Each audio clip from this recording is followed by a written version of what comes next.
మెడ్ plus లో అదే medicine అదే క్వాలిటీ, మార్కెటింగ్ డిస్ట్రిబ్యూషన్ ఇంకోటి అంటూ వీళ్ళకి అదనపు ఛార్జీలు ఉండవు. అందువల్లే 50 to 80% డిస్కౌంట్ లో మనకు అందిస్తున్నారు.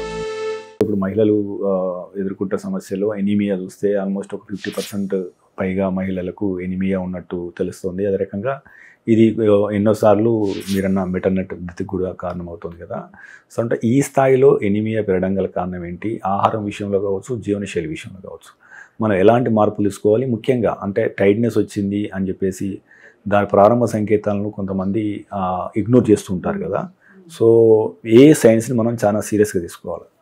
ఎనీమియా అనేది చాలా ఏజ్ గ్రూప్స్లో చూస్తామండి. చిన్న పాప ఇప్పుడు జస్ట్ పీరియడ్ స్టార్ట్ అయిన 11 years 12 years పిల్లల్లో చూస్తున్నాము. టీనేజ్లో హెవీ పీరియడ్స్ తోటి ఎనీమియా వచ్చిన వాళ్ళని చూస్తున్నాము. అలానే మ్యారేజ్ అయ్యి పిల్లలు కాలేక ఫర్టిలిటీ ట్రీట్మెంట్స్ తీసుకుంటున్న వాళ్ళల్లో అండ్ ప్రెగ్నెంట్లో ఇట్లా 4 ఏజ్ గ్రూప్స్లో చూస్తున్నాం.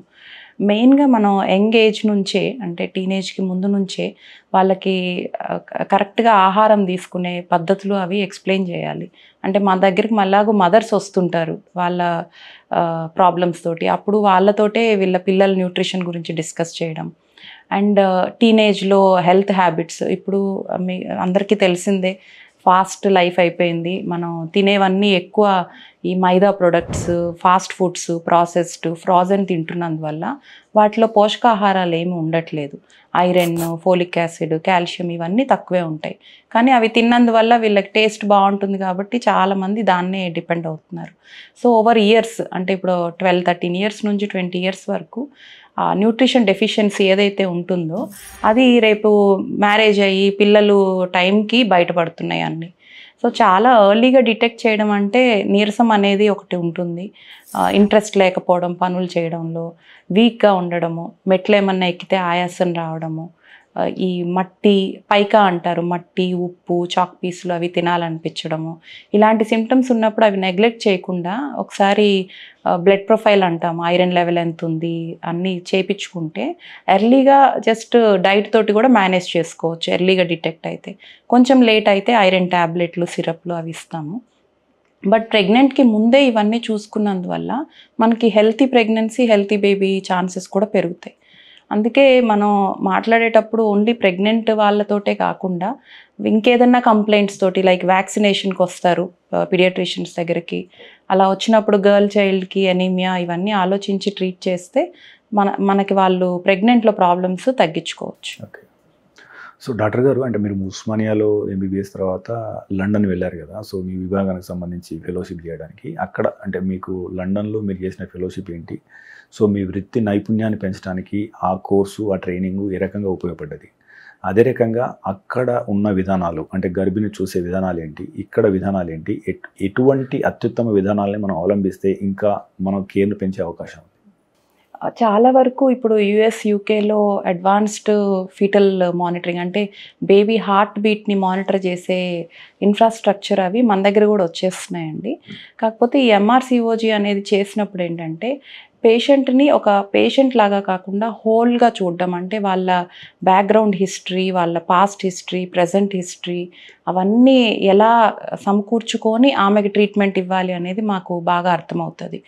జస్ట్ వచ్చారు అంటే ప్రెగ్నెన్సీ ట్రీట్ చేసామా, మందులు ఇచ్చామా, వెళ్ళిపోయామా అన్నట్టు కాకుండా షేర్డ్ డెసిషన్ మేకింగ్, అంటే వాళ్ళకి మనం అన్నీ చెప్పడం, వాళ్ళ ఉద్దేశం, వాళ్ళ ఒపీనియన్ మనం కనుక్కోవడం, ఇద్దరు కలిసి డిస్కస్ చేశాక ఏది బెస్ట్ ట్రీట్మెంట్ అనేది చెప్పడం, అండ్ పేషెంట్కి అన్ని రైట్స్ ఉన్నాయి అనేది యాక్సెప్ట్ చేయడం అనేది బయట కంట్రీస్లో మనం వెళ్ళినప్పుడు చాలా ఆశ్చర్యంగా ఉంటుంది. బట్ అది చాలా అవసరం.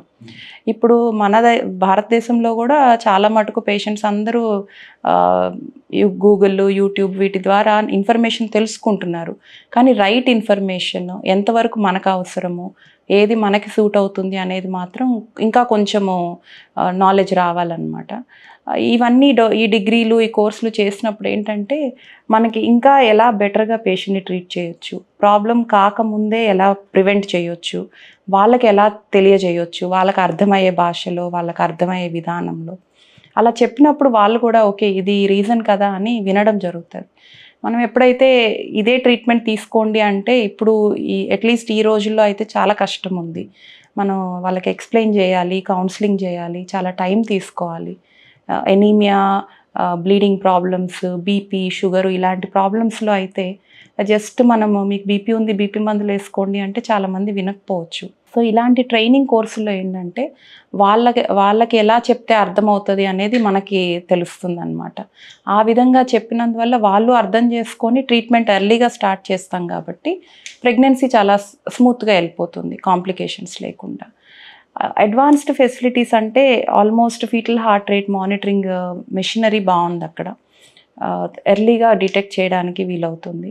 ఇప్పుడు వరల్డ్ ఓవర్ కూడా ఏఐ బేస్డ్గా వచ్చింది అనాలిసిస్ చేయడము. ఈ సిటీజీ అని ఉంటుంది, బేబీ హార్ట్ బీట్ మానిటరింగ్, దాన్ని అనాలిసిస్ చేయడము, అవన్నీ అక్కడ ఇంకా బాగా ఎక్స్ప్లెయిన్ చేసి మనకి అర్థమయ్యేటట్టు చేస్తారు.